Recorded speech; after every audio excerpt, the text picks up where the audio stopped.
સદાર બાપુ જો બાપુ વાણીમાં છે ને બાપુ જો મોમેડીની એ કરી છે ને હિન્દુએ કરી છે તો ગાવામાં કોઈને કઈ નડતું જ નથી ને કે નડતું હોય તો એનો કે ભાઈ આ મોમેડીની વાણી છે આપણે ન ગવાય અને મોમેડીયન હોય તો કે હિન્દુની વાણી આપણે ન ગવાય નો કે ઈવડા એ ડફોળ હોય છે આ અહીંયા દર વર્ષે અમે જોઈએ છીએ બોલો ગોવિંદરામ બાપુ પ્રભુભાઈ હું આ એક દરગાહ છે પીરની દરગાહ છે આ મોમેડીનું સ્થળ છે છતાંય બધા બોલાવે છે આપણા જ એના ઉપરથી આપણને ખબર ન પડે કે આવા સંતોને કાંઈ છે નહીં તો પછી આપણે કોણ આ જમીન ખોતરવા વાળા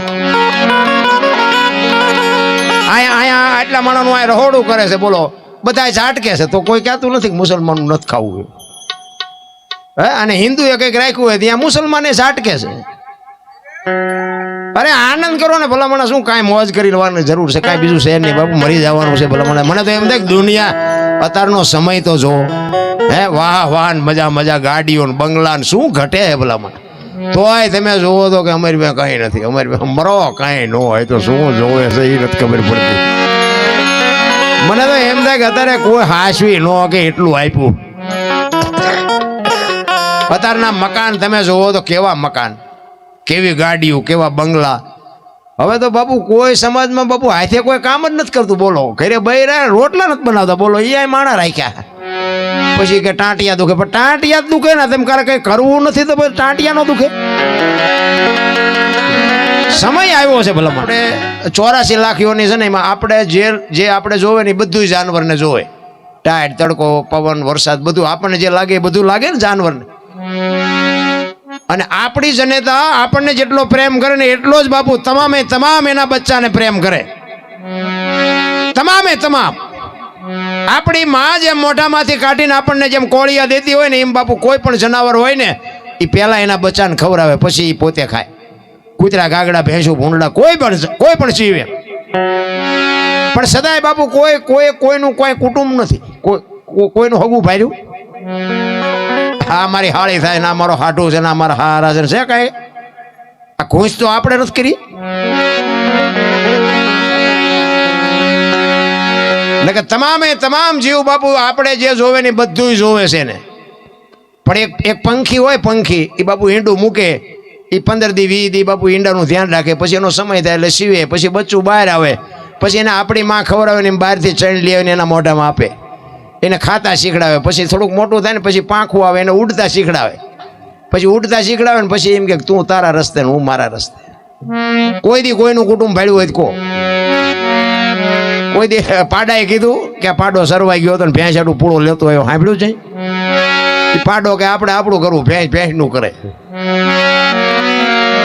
અને કોઈ જીવ ભૂખ્યો રહેતો હોય તો મને કહો કીડીથી માંડીને હાથી સુધી જોવે છે બધાને જોવે કૂતરાને તમે આજે વાળું નાખ્યું હોય એ ખાય અને બજાર વચ્ચે બાપુ ખસખસાટ હોતું હોય કાલની વાત કાલ આપણે 3 વરા ખૂટે એવું ન હોય તો મારા બેટા માગણ આવે તો ડેલી વાડી કરે કે આગળ જા આગળ ઠેઠ સુધી તારા જેવા છે ચા જાયા અરે આંગણે બધાઓ પરબડી પંખી પાણી પી જાય એમાં કોક દી આવશે હંસલો તેથી પરબડી પવિત્ર થાય મારો નાથ 24 કલાકમાં ક્યારેક તો બાપુ તમારા મારા આંગણે આવતો હોય પણ આપણને બાપુ નથી પૂછતું અરે આપણે બાપુ આપણા વડવાઓ હતા ને એ ભૂખ્યાના મોઢા નથી જોયા ઘરમાં ખાવા ન હોય ને એક રોટલો હોય ને માગણ આવે ને તો એને દઈ દે કે આપણું ભગવાન જેવો ધણી ઈ અત્યારે ઉગ્યું છે અત્યારે બાપુ કે શું એમના હાટું છે તો જાઓ દવાખાને જઈને દી આવો જાઓ ને અહીંયા ન દો કઈ નહીં આ દવાખાના તમે જુઓ તો ચાહે હમાતા જ નથી લ્યો અત્યારનું નગર ભણેલા ગણેલા એજ્યુકેટર દુનિયાનો કે વિકાસ દુનિયાનો શું કપાળ વિકાસ છે પેલા તમે જુઓ ભેંસ ઊભી ખાતી હતી માણા બેઠા બેઠા ખાતા હતા અત્યારે ભેંસું બેઠી બેઠી ખાય માણા ઉભા ઉભા ડીસુલે રખડતો એક ભજીયું નાખજે આમાં એક પૂરી નાખજે આમાં થોડાક ભાત અરે મરો જિંદગી ફેરવી નાખી આખી સંસ્કૃતિ ખતમ કરી નાખી ભલા મને ગાયો રોડ માંથી રખડે છે કૂતરા બંગલામાં છે લ્યો નથી દેખાતું આ જોડા શોરૂમમાં છે ઓલા પુસ્તક ફૂટપાથ ઉપર વેકાય ચોખ્ખું ઘી બજારમાં નથી ખપતું દારૂ બાવળિયામાં ખપી જાય 2 લીટરના પીપડા બોલો અરે આમ તમે જોવો તો ચકડું ફેરવી નાખ્યું ભલા મને શું આપણે પાછા કે વિકાસ એટલે આ વિકાસ શું કપાળ વિકાસ હોય ભલા માણસ. સાચું સમજાતું જ નથી. મારો કહેવાનો અર્થ એ આપણી જે ગઢાની પરંપરા, કોઈ પણ લગ્ન હોય, પ્રસંગ હોય, કોઈ પણ કામ હોય અને આમ જમણવાર હોય, બાપુ બાવડા જલે, અરે મારા ગળાના હમ બાપુ મોઢામાં બટકા ભરાવી દે. ઈ આપણી ખુમારી હતી ને ઈ આપણી સંસ્કૃતિ હતી ભલા માણસ. અહીંયા બેઠા હોય અહીંયા તમને હાથ ધોરાવે, થાળી ઉપાડવાની ન હોય, થાળી એ ઉપાડવા વાળા હોય. બે જણા તો બાપુ ધ્યાન રાખીને ઊભા હોય. એટલે ઓલા પણ લાડવો આપ, ઓલા પણ શાક આપ, ઓલા પણ ભાત આપ. બાપુ પીરે તો અત્યારે પાસે એમ કે ટાંટિયા માણા થાકી જાય ને, ચા હાંઠિયું ખોદીને મરી ગયા, થાકી જાય, કાંઈ ધંધો નથી કરતા ને થાકે શું. સંસ્કૃતિ ખતમ કરી નાખી ભલા માણસ. ઓલો દૂધ વાળો દૂધ દેવા ઘરે આવે ને ત્યાં એને બેનો બધી ડકડકાવતી હોય, પાણી વાળું આવે છે ને ઓછું આવે છે ને વહેલા આવજો ને, અને પાછું મહિના સુધી ઉતારે. ઓલા દારૂ વેચતા અહીંયા જાય ને તેમ કે થોડુંક દે, થોડુંક. કોઈ પૂછતું જ નથી કે આમાં પાણી કેટલું છે શું છે શું, અને રોકડા કેશ પૈસા બોલો, થોડોક દે બાબા. અરે તમારી ભલી થાય તમારે દૂધની કોઈ કિંમત નથી, ઓલા પણ કગરે બોલો. અરે બાપુ જીવન મળ્યું છે, મોજ કરો, કાજુ બદામ ખાઓ ને, શું કામ અહીંયા જવું જોઈએ. જીવે એવું આવ્યું છે રામ. આપણને પાર્લે નથી ચડ્યું બોલો. આપણા છોકરા તારે કાજુ બદામ ની ઓગેટ કરે, નથી ખાવું. એટલે ભાઈ ખા ને, અમને પાર્લે નથી ચડ્યું. પણ બાપુ વિચારધારા બગડી જાય. મારો કહેવાનો અર્થ છે એમ, જ્યાં સુધી તમને અને મને પ્રેમ નો જાગે, પ્રેમ ને વાંચા હોતો જગત જોગી બની જાત, હલકે ને હિમાલય જાત, પછી ભગવા પેરી. આ ભજનનો બાપુ એક પ્રેમ હોય. ભજનમાં આપણે બે, પણ આપણામાં ભજન નો બે તો બાપુ કોઈ મતલબ નથી. એમ આપણા જીવનમાં કંઈક ઉતરવું. એક બેન હતા ને બાજુના ગામમાં, કથા બેઠી હતી, તેના ઘરવાળાને કે કથા સાંભળવા જાઉં, કે જા ને હા જોતી નિરાય. જ્યાં બેન હાજે આવ્યા ને પાછા, એના ઘરવાળો કે કથા સાંભળવા ગઈ હતી, કે હા બાપુ હું વાંચતા હતી, કે માંડવા માંડવા માંડવા, કેટલા બધા માંડવા. કે પણ બાપુ હું વાંચતા હતી, તો કે કેટલું બધું રાંધેલું, મોટા મોટા તપેલા, કેટલું માણા ખાતું હતું. કે પણ હું તને પૂછું છું બાપુ હું વાંચતા હતા. એ તો કે મોટા મોટા ટીરિયા કે મોટા મોટા ટીવી બારો બાર બધું વર્તાતું હતું, સંભળાતું હતું. કે પણ હું તને પૂછું છું બાપુ શું વાંચતા હતા. કે એટલા બધા માણસ થોડું સંભળાય, નકરી બહાર બહાર જ રખડી, મારી પાસે જઈ જ નહીં. નથી લાગતું આપણે બહાર બહાર રખડતા એવું નથી લાગતું. અરે માઇલકોર ઉતરવાની જરૂર છે રામ. કાંઈક બાપુ ભજન પ્રત્યેનો પ્રેમ. એક ઘડી હાથી મેં પુણ્યા તુલસી સંગત સાધકી કટે કોટે. 24 કલાક ગંગા સતીની વાણી બાપુ કે 21,600 શ્વાસા. તમે જોવો તો ખરા ઈશ્વરી રચના કેવી છે હે. પણ એ આપણને નક્કી જ નથી થતું ભલામણ. 1 મિનિટના 15, 1 કલાકના 900, 12 કલાકના 10,800, 24 કલાકના 21,600 થાય. જેને ગણવો એને ગણી જોવો બાપુ. આ પરફેક્ટ હિસાબ ગંગા સતીનો. અને આજ ભજન બોલે બીજો નહીં, પરમેશ્વર છે પોતે. અકલ મઠા અવળા મથે બહાર જઈને ગોતે. એટલે કીધું ભાણકે તું ભટકીશ નહીં, મથી લે તારા અંતરમાં. ઠીક કરીને બેહી જા, પછી કરવું પડે નહીં કાંઈ. હું કોણ છું એની ખબર પડી જવી જોવે. ક્યાંથી આવ્યા છો, ક્યાં છો ને ક્યાં જવાનું છે, આટલું નક્કી થઈ જાય એટલે સમજી લેજો કે અહીંયા આવ્યા હતા. નકર તો ઓલું હટાણું કરવા આવ્યા એવું થાય છે. કાંઈ છે નહીં રામ. 10 કિલોમીટર હાલો ને એક સાધુડો બાપુ હરિહર હરિહર. 100 જણા હોય ને 1000 હોય, વાડ વગરનું ખેતર. કોઈ એમ ન કીધું કે અમને ખાવા ન મળ્યું. એવી બાપુ આપણી ધરતી, એવો આપણો બાપુ સમય, એવી આપણી આ તમે જો રામદેવજી બાપા ક્યાં જન્મ્યા, ક્યાં વિયા આવ્યા. કૃષ્ણ પરમાત્મા ક્યાં જન્મ્યા, ક્યાં વિયા આવ્યા. મીરાબાઈ ક્યાં જન્મ્યા, ક્યાં વિયા આવ્યા. નથી લાગતું કે આપણે કંઈક ભાગ્યશાળી હશું કે અહીંયા આપણો જન્મ થયો છે. હવે અહીંયા જન્મેલા હોય ને એ અવડાના ડાટા કાઢે તો એ પરજામ શું કરવું. કાઉ ઝાઝા કાગોલિયા ને કાઉ ઝાઝા કપોતા કડે છે મયે તો ભલે ને હકડો ભલો સપોત. બાપુ હારો એક દીકરો હોય ને, ગોપીચંદ કે ભરતરી જેવો કે ગંગા સતી પાનબાઈ જેવી એક દીકરી હોય તો બાપુ દુનિયામાં નામ થઈ જાય રામ ભલા. એક બાપા બહાર કેમ ગયા ને હાજે કે મારે ઘરે જવું છે, ઘર ધણી કે પણ 4 દીકરા છે ને શું ઘર કરો. એક મણનો ની આંખો મૂકીને કે જો કોક ખારો 1, 2, 4 ને ગુડવા છે. કેટલો કંટાળો હોય છે કહો. આ કહેવાનું જ તે ને અમારે 4 છે. કોઈ મતલબ નથી બાપુ. હારા દીકરા, દીકરો પુત્ર ગગો અને છોકરો 4 પ્રકારના હોય. દી વાળે એનું નામ દીકરો કહેવાય. બાપની 100 વીઘા જમીન ને 500 વીઘા કરે ને એનું નામ દીકરો કહેવાય.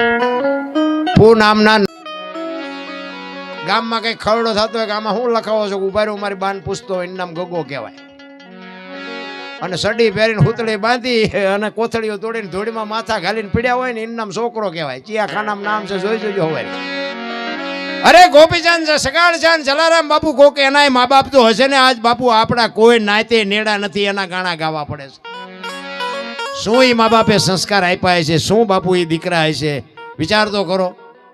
એમનામાં દુનિયા માને છે. આ તો આપણે હાંભળીને બેરા થઈ ગયા છે એટલે નથી ઉતરતું. હવે આ તો હાંભળેલું છે, આપણે હાંભળેલું એટલે તો બટકું રોટલો દ્યો, બૈરા કઈ નથી દેવા. જલારામ જેવો જલારામ બાપુ તમે વિચાર તો કરો, બૈરું માગે એક સાધુ. જોકે આ કઈ અખતરો ન કરતા, આ તો સાંભળવાનું જ છે આપણે. પણ ઈ બાપુ મહાપુરુષ ઈ કરી શકે કે બૈરાનો મને શોખ નથી, પણ બૈરાના એક મારું બૈરું હોય તો એના મનમાં શું હોય એટલું તો જાણવું પડે ને. સાધુ એ બાપુ જલારામ પાસેથી કીધું ને કે તારું બૈરું મને આપ, મારું શરીર વૃદ્ધ થઈ ગયું છે, બાવડું પકડે એવું નથી, કોઈ રોટલો કરી દે એવું નથી. તેથી જલારામ એમ કે છે મનમાં કે બૈરું આપવામાં મને વાંધો નથી, પણ વીરબાઈના મનમાં શું હોય છે. અને વીરબાઈ પાસે ગયા ને, રહોડામાં રોટલા કરે માં ભગવતી જોગમાયા, અને કીધું કે સાંભળ્યું એ લોટવાળા હાથે. તેથી માં બહાર આવી અને કીધું કે એક સાધુ દક્ષિણા માગે છે કે આપી દો ને. એ કે પણ એની માગણી જેવી તેવી નથી, જે માગે આપણે રાખીને. બાપુ આને અડધું અંગ કહેવાય. પતિ પત્ની કા એક મતા તો સરગાપુરમાં સતા, બાપુ એને અડધું અંગ કહેવાય. પાડું મરી જાય એટલું ખાઈને માં ધણીને ધરીને ખવડાવે નહીં, એને પતિવ્રતા નો કહેવાય. ભલા પતિવ્રતા તો પતિને બાપુ બોલે બોલ ઉપાડી લે, એને પતિવ્રતા કહેવાય. જલા બાપા કહે છે એની માગણી જેવી તેવી નથી, એમ કહે છે કે તારું બૈરું આપી દે, તમારી માગણી કરે છે. અને તેથી માં ભગવતી આર્ય નારી આ દુનિયાની બાપુ માં જગમયા જોગમાયા શક્તિ કહેતી હોય કે ભક્તિની વેલડી તો વર્ષોથી હાલી આવતી હતી, પણ આજ એ વેલડીને ફળ આવ્યા એવું મને લાગે છે. મારા બાપાએ તમને આ સોંપ્યો છે, અને એ આ જો બાવાને આપી દો, બાવો મને માગવા વાળો જેવો તેવો હોય નહીં, તમે મને સોંપી દો, વહી જાઓ. આ જોગમાયા બાપુ એમ નામ ઇતિહાસ ન થાય. જ્યાં ધર્મ ધ્રુજો પુરુષ નથી પૂગ્યો, ત્યાં દેશની આબરૂ બાપુ દીકરીઓએ રાખી છે. તમે કહો તો હવાર સુધી દાખલા આપો. એટલે આ બેનો દીકરીઓ છે ને, એને ખાસ કહું કે તમે તો આ દુનિયાની બાપુ ભગવતીઓ છો, શક્તિ છો. તમે ધારો તો આજે બાળીને ભસ્મ કરી દો, એ તાકાત છે તમારામાં. પણ હવે જે ફેશનમાં દી ઉઠાડ્યો છે તો આપણે શું કરવું? આ દેહના પ્રદર્શન ન હોય. હું તો બહેનોને ખાસ કહું, હાથ જોડીને કહું, મને જે માતાજી સીતારામ ન કરે તો મને કાંઈ ફેર નથી પડતો. બાકી દેહના પ્રદર્શન ન હોય. બાપુ રામાયણનો એક દાખલો આપું કે સીતાજી લક્ષ્મણ રેખાને ઓળંગી ગયા ને હરણ થયું. તમે એમ માનો છો સીતાજીમાં શક્તિ નહોતી? મિથિલા નરેશની દીકરી બાપુ અગ્નિનો ગોળો હતો. રાવણ માથે દ્રષ્ટિ પડે ને, રાવણની રાખ આ દુનિયામાં ન પડે. પણ આજની દીકરી માટે કેળો પાડ્યો કે જે લક્ષ્મણ રેખા ટપી જાય એનું આ દુનિયામાં હરણ જ થાય. બાપુ રાવણ ગામો ગામ છે, મરી ગયા, વેમમાં ન રહેતા. દીકરી હોય, બાપ હોય, માં હોય, પત્ની હોય કે બેન હોય, જે લક્ષ્મણ રેખા ટપે એનું આ દુનિયામાં હરણ જ થાય. બાપુ કોઈને પાવર હોય તો કાઢી નાખે. એટલે કહું છું કે બેનું દીકરીઓને બાપુ બહુ છે ને દેહના પ્રદર્શન ન કરાય. તમે ધારો તો આજે બાળીને, હું તો એમ કહું બાપુ તમારા સામે નજર કરી જ કેવી રીતે કે તમારામાં જ મૂર્ખામી છે. તમારી બાપુ દ્રષ્ટિ જેવી કરડકણી હોવી જોઈએ, કાળા નાગ જેવી બાપુ બીજી વાર નજર ન કરે માથે. પણ હી હા કરીને બાપુ દી ઉઠાડે પછી કે આમ થયું ને આમ થયું, કોઈ મતલબ નથી. રામ મારા મા બાપ કોણ મારો. અને હું તો દીકરીઓને ખાસ કહું, એક પગલું જેથી તમે ખોટું ભરી જાવ ને તેથી તમારો બાપ કે તમારો ભાઈ બાપુ આ દુનિયામાં સાથી કાઢીને હાલી નહીં શકે, મરીએ નહીં શકે, જીવીએ નહીં શકે. જીવન મળ્યું છે બાપુ, પૈસા હોય તો વાપરો, ખાઓ પીવો, મોજ કરો. બાકી બીજા કઈ ખેલ કરવાની જરૂર નથી. આ દુનિયા તમે ધારો એટલી બધી હારી નથી. રામ ઈ સમય વિયો ગયો. ઈ જલા બાપા ને વીરબાઈ કહે છે કે મને હોપી દો, હું વહી જાઉં. અને આમ કાંડું પકડીને આવ્યા હો જલા બાપા. અને આમ બાપુ સાધુના વેશમાં અખિલ બ્રહ્માંડનો માલિક બેઠો હતો. અને તેથી સતાધારની ગાદી ઉપર આપા ગીગા હતા. આમ બાવડું પકડાયું ને ગા સતાધારમાં બાપુ એની હાથે ટોકરા નાગરા નગારાના આરતીઓ મંડી વાગવા. બધા જાગી ગયા કે બાપુ આ શું? એની હાથે નગારા ટોકરા વાગે. બાપુ કે કાંઈ નથી. આમ વીરપુરની સામે નજર કરીને ખાડ ખાડ ખાડ આપા ગીગા દાંત કાઢે. કે બાપુ આ બન્યું શું? એ કે કાંઈ છે નહીં, વીરપુરની બજારમાં લુવાણાના દીકરાએ વીજળીના ચમકારે મોતી પરોવી લીધું, બસ વાત આટલી છે, બીજું કાંઈ છે નહીં, આનંદ કરો, મોજ કરો. કાંઈક બાપુ એવા મોકે કાંઈક કામ કરી જાવ ને, કોકની આંતરડી બાપુ દુઆ દઈ દે ને, તેથી તમારી હાથ પેઢીઓનું નામ બાપુ અમર થઈ જાય. અને હું તો એમ કહું છું કે ગરીબ માણસને તમે દઈ ન કહો તો કઈ નહીં, પણ બાપુ એની આંતળી ન કકડાવતા નગર પેઢીનું પૂરું થઈ જાય. તુલસી હાય ગરીબ કી કદી ન ખાલી જાય, ઈ મુઆ ઢોર કે ચામ છે બાપુ લોહા ભસ્મ હો જાય. લોઠાને પૂરું કરી દે જો કોક ગરીબની બાપુ બદુઆ લાગી જાય તો. હું તો એમ કહું બાપુ જો માણસનો એક અત્યારે આપણે જોઈને તો સારું એમ થાય હારો માણસ માણસનો દુશ્મન થઈ ગયો. કોઈને બાપુ સારું જોઈએ કોઈ રાજી જ નથી. કોઈ ગાડી લાવ્યો હોય તેનું ડીઝલ ન બળે એટલું આમનું લોહી બળે, બોલ ચાંથી લાવ્યો ચાંથી, એટલે પણ કોઈના ખિસ્સા નથી કાંઈ પડખે લાવ્યો છે, કોઈક દીક ઇમરજન્સી જરૂરી છે કામમાં આવશે. સારું જોઈ જ નથી એકતા. અને કોકનું સારું જેથી જોવાની તમારામાં ઈચ્છા થાય ને કે નાના ભગવાન સારું કર્યું, એને ગાડીનો મેળ કર્યો ને, એવા જેથી વિચાર આવે ને તેથી ભગવાન તમારા અહીંયા 2 ગાડીઓ લેવડાવી દે. વિચાર તમારો સારો હોવો જોઈએ. પણ આ ખાવાનું જ ખોટું છે, એમાં વિચાર ખોટા જ આવે. આ દાલ દાના હેવાયા થયા, ચોખ્ખું ઘી જીરવી જ ન શકતા, એટલે શું કરવું? હવે આ વધ્યું છે ભજન એક લખી રહેજો. આ જો ચોખ્ખું ગણતા હોય કે જે ગણતા હોય, બાકી પેપરમાં જોયા જેવું નથી, ટીવીમાં જોયા જેવું નથી, ને બાકી મોબાઈલ આવ્યા. હવે આ એક જ વધ્યું છે કે આમાં મા દીકરો 2 એકે, બાપ દીકરી 2 એકે, ભાઈ બહેન 2 એકે, એવું જો વધ્યું હોય તો આ ભજન એક જ. બાકી જય ભગવાન, આ ભજન વ્યુ જાય એટલે પૂરું થઈ રહે, સમજી લેજો, કાંઈ છે નહીં.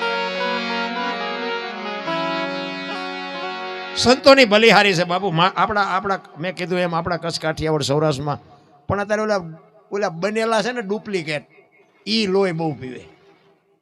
કામના કંટાળે જે બન્યા છે ને આવડા તો બધા ભજનાનંદી છે, પણ કામના કંટાળે જે પીરા પહેરીને બેઠા છે ને ઈ લોહી બહુ પીવે. પાછા એ આપણને એમ કે તમારું પૂરું થાય ત્યાંથી અમારું શરૂ થાય. ભાઈ અમારે કાંઈ તમારી પાસે જોતું નથી, કાંઈ શીખવું નથી. એવી બાપુ ઊંધા કાન પકડાવે છે ને, એ કીધાની વાત જ નથી. અને એસેમ્બલ જ લોહી પીવે છે ને, બાકી ઓલું અસલ તો બાપુ 1.5 લાખ રૂપિયા છે, ચમ લેવું? એ બગસરાનું જ લેવું પડે. પણ ભલે બાપુ પાવલી ભાર લેવાય, એક તોલો ન લેવાય કઈ નહીં, પણ લેવાય હોનો જ તેવો. હા, એ બગસરાનું પછી મારે રેવડીએ ન આવે. હા, એ કિંમત તો એની જ હોય. 100 ટુકડા થઈ જાય ને બાપુ હોનાના, એની કિંમત ન ઘટે. મને એક ભાઈ કહેતા હતા, એ મને કે સારું કે ભક્તિ કરે ને કે હેરાન ગતિ છે, મેં કીધું તો કસોટી હોનાની જ હોય ને લોઠાની હોય. હારા માર્ગે ચલો તો કસોટી તો થવાની જ. હા, અને હોનું તોલે મળે છે અને તોય કસોટી, અને લોઠા મણી કે મળે છે. હા, એ હોનાના લોઠાનું બાપુ બધી ધાતુ જ છે, પણ કિંમત તો અલગ જ હોય ને. એક દૂધ હોય એમાંથી બાપુ દૂધમાંથી બધું બને, દહીં બને, છાશ બને, ઘી બને, ભાવ બધાને અલગ અલગ હોય ને એકમાંથી જ બન્યું હોય. આ એમ તમારી હાથ પેઢીમાં એક ખટારો ભરાય એટલા છોકરા હોય, પણ બધા નો હરખા હોય. અમુક તો આપણે એમ આના સકન ન લેવાય, અને અમુક કે ને આનંદ કહે પરમાનંદા માણે ફેર એક વિદેહ ગયો ન વેર અને એક પાએ નો. આપણે બેઠા હોય અને બીજો માણા આવે અને અહીંથી હબો હોય બધા ઊભા થઈ જાય કે ઓલો કપાતર આવ્યો, હાલો ઘરે વયા જાય, એ માણા કહેવાય. અને 1000 ઘઉં ઉપર હોય ને તો બાપુ એમ થાય કે 2 મહિનાથી હજી આવ્યો નહીં, આવે તો મજા આવે. એ માણા આ માણા જીવન એવું જીવાય બાપુ. આપણે આવ્યા પછી જેમ દીવાની પાસે પતંગિયાને કહેવું ન પડે, અહીંયા બળી જાય તો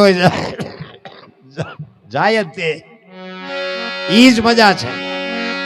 એટલે જે સત્ય છે ને એની રાહે તો બાપુ દુનિયા આવવાની, પણ તમારી પાસે સત્ય